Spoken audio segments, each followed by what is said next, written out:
लोकसभा चुनाव के exit poll के बाद क्यों याद आए वरिष्ठ पत्रकार पद्मश्री सुरेंद्र किशोर को बाबू जगजीवन राम। पत्रकार सुरेंद्र किशोर की नजर में किसकी बनेगी सरकार, जाने क्यों कहा था बाबू जगजीवन राम ने, इस देश की जनता निरक्षर जरूर है किंतु बेवकूफ तो कतई नहीं।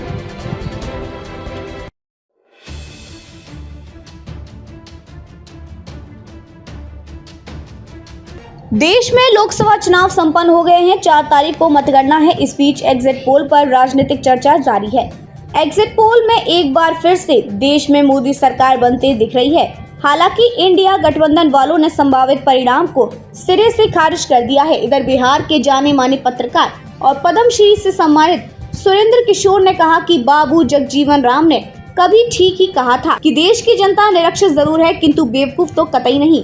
बिहार के वरिष्ठतम पत्रकार सुरेंद्र किशोर कहते हैं कि इस देश के अधिकतर मतदातागण राहुल गांधी और नरेंद्र मोदी में फर्क करना जानते हैं। सन 1989 में अधिकतर मतदातागण राजीव गांधी और बीपी सिंह के बीच फर्क समझ गए थे। सन 1977 में अधिकतर मतदातागण इंदिरा गांधी और जयप्रकाश नारायण के बीच फर्क जान गए थे। याद रहे कि कांग्रेस अध्यक्ष खड़गे ने हाल में कहा था कि यदि इंडिया ब्लॉक को बहुमत मिलेगा तो राहुल गांधी प्रधानमंत्री पद के उम्मीदवार होंगे। उस पर शिवसेना उद्धव गुट के सांसद संजय राउत ने कहा कि राहुल गांधी इस पद के लिए न सिर्फ कांग्रेस की पसंद है बल्कि देश की भी पसंद है।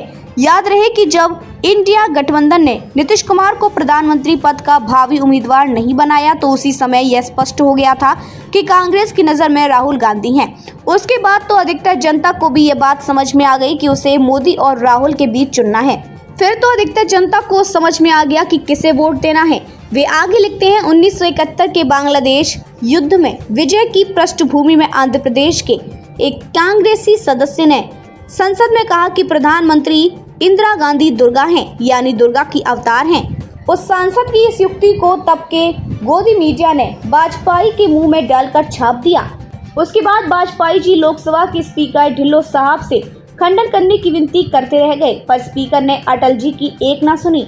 ढिल्लो साहब को लगता था कि खंडन कर देने से अगले कई विधानसभाओं के चुनावों में कांग्रेस को उसका राजनीतिक लाभ नहीं मिलेगा। लाभ मिला भी। उसी का लाभ उठाने के लिए उत्तर प्रदेश विधानसभा का चुनाव पूर्व निर्धारित समय 1974 से 2 साल पहले यानी 1972 में ही करवा दिया गया था, जबकि तब के यूपी के मुख्यमंत्री और कांग्रेस प्रदेश अध्यक्ष समय से पहले चुनाव कराने का विरोध किया था। चुनावी लाभ मिला भी। याद रहे कि तब लगभग सारी संस्थाएं प्रधानमंत्री की मुट्ठी में थीं।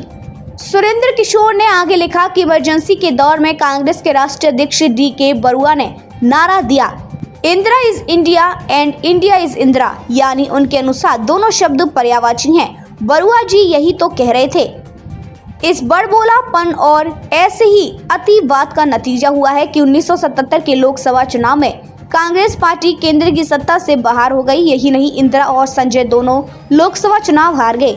सन 2024 के लोकसभा चुनाव की पृष्ठभूमि में कांग्रेस नीत गठबंधन ने अपना नाम रख लिया है इंडिया, यानी एक बार फिर खुद को इस राष्ट्र का पर्यायवाची बना देने और चुनाव में उसका लाभ उठा लेने की कोशिश की गई है।